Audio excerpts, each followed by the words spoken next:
इस समय पता चल रहा है कि रशियन मिसाइल्स जो हैं वो पूरे यूक्रेन पर बरस रही हैं बुरी तरह से, और यूक्रेन ने एक बड़ा डेयरिंग ऑपरेशन कर डाला, ऑपरेशन स्पाइडर वेब।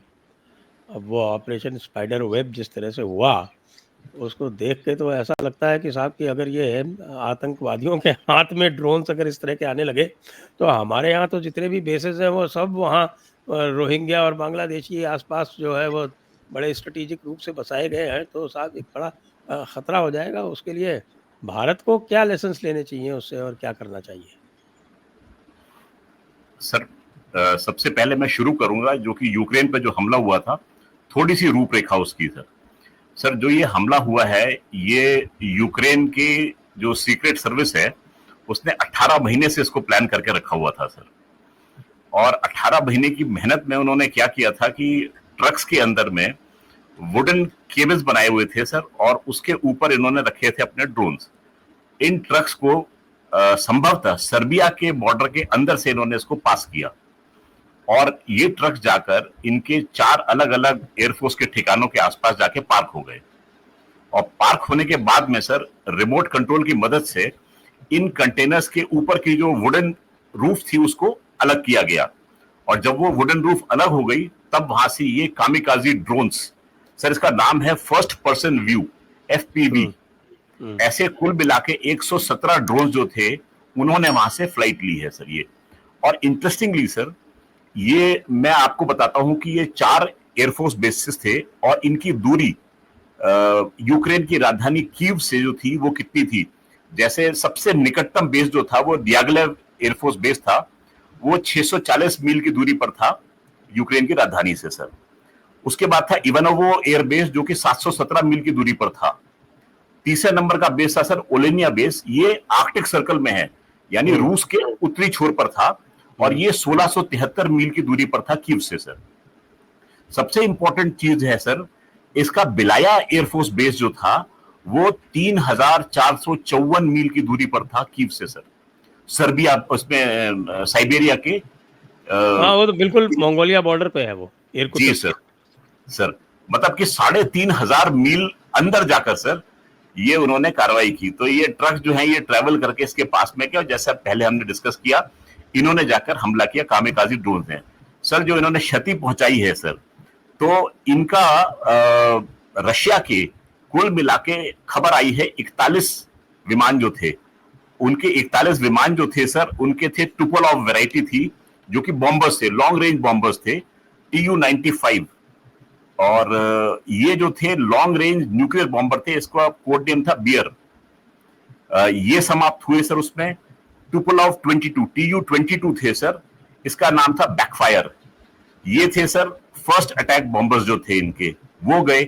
इनके साथ में A-50 मेनस्टे नाम था इसका, ये कमांड एंड कंट्रोल जेट्स थे सर। ये 3 मोटे मोटे किस्म के जो हवाई जहाज थे ये टेक डाउन किए गए। और जो ये 2 बॉम्बर्स जो थे, इनके समाप्त होने से रूस की लॉन्ग डिस्टेंस मारक क्षमता क्रूज मिसाइल की, न्यूक्लियर वेपन्स को कैरी करने की, वो करीब 1/3 घट गई सर। करीब 33% उसका लॉस हुआ। 41 ऐसे विमान जो थे वो ले जाए गए। राष्ट्रपति पुतिन ने इमरजेंसी मीटिंग बुलाई। ये सब चीज का द्योतक है कि खतरा जो था वो बड़ा था सर। तो इन बॉम्बर्स को डूम्सडे बॉम्बर भी कहते हैं। ये उस रूस में अब बनने बंद हो चुके हैं सर। ये बने थे उस समय के लिए कि जबकि इनका टारगेट होते थे यूके और अमेरिका। तो ये बॉम्बर्स उस वैरायटी के थे, और इस तरीके से इनको खत्म किया। टोटल इनकी जो कीमत थी वो $7 बिलियन थी, यानी कि पाकिस्तान का पूरा जितना भी जमा खर्च है वो एक बार में यूक्रेन ने समाप्त कर दिया रूस के अंदर। तो रूस काफी तिलमिलाया, और जैसे आपने बोला है कि उसने मिसाइल बरसाई है, उसने मिसाइल के साथ साथ ये है करीब 146 ड्रोन्स को भी एम्प्लॉय करने की खबर थी, और मिसाइल्स के साथ साथ उसके सर। तो लेटेस्ट सिचुएशन इस समय ये चल रही है सर। तो इससे भारत को क्या सीख लेनी चाहिए?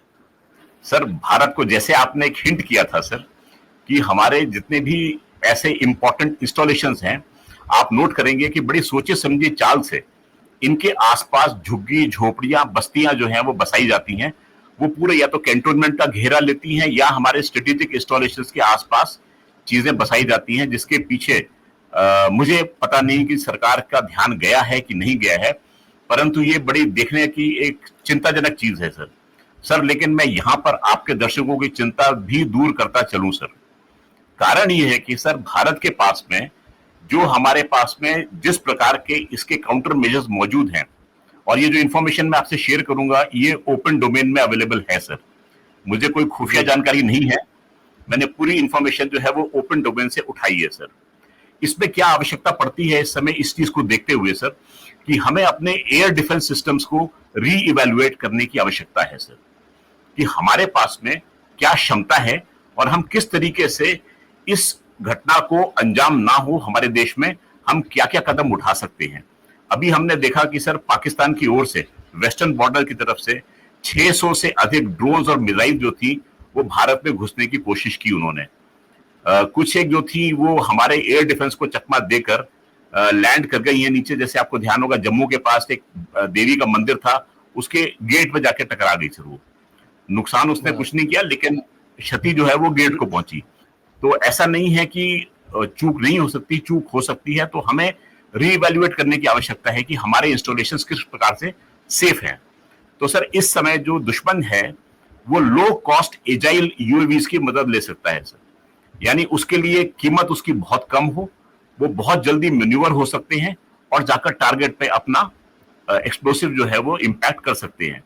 इसकी तोड़ जो है सर वो हमारे पास में ऑलरेडी मौजूद है। हमारे पास में एक भार्गवास्त्र के नाम से एक सिस्टम अवेलेबल है सर। जी जी जी बिल्कुल, इसकी बड़ी चर्चा हुई थी सर, जो इंडिजियसली डेवलप्ड है सर। ये जो है 2.5 किलोमीटर की परिधि को सिक्योर करता है सर। खास तौर से लॉइटरिंग एम्युनिशन जो कि कामिकाजी ड्रोन्स हमने देखे थे, ये उसके बरखिलाफ बड़ा बखूबी काम करता है।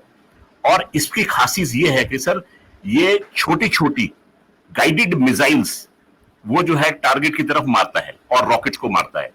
तो यानी अगर हमारे पास में स्वॉर्म ऑफ ड्रोन्स भी आता है, यानी बहुत झुंड आता है ड्रोन्स का, तो भी ये सिस्टम जो है वो 2.5 किलोमीटर की परिधि में सबको समाप्त करने में सक्षम है।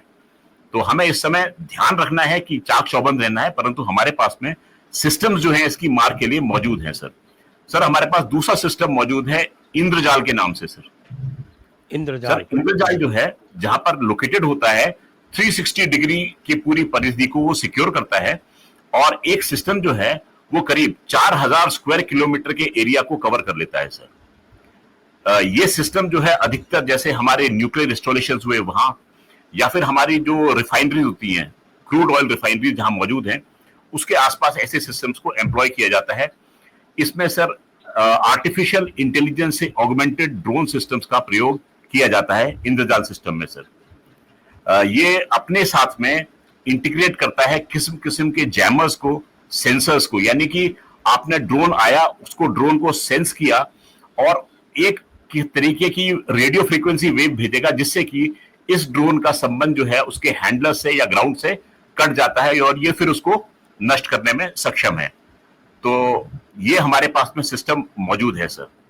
आगे और भी है सर कि हमारे पास में अपने इंडिजिनस सिस्टम्स भी हमने डेवलप कर रखे हैं। जैसे एक सिस्टम है डीआरडीओ का डेवलप किया हुआ घातक सिस्टम सर।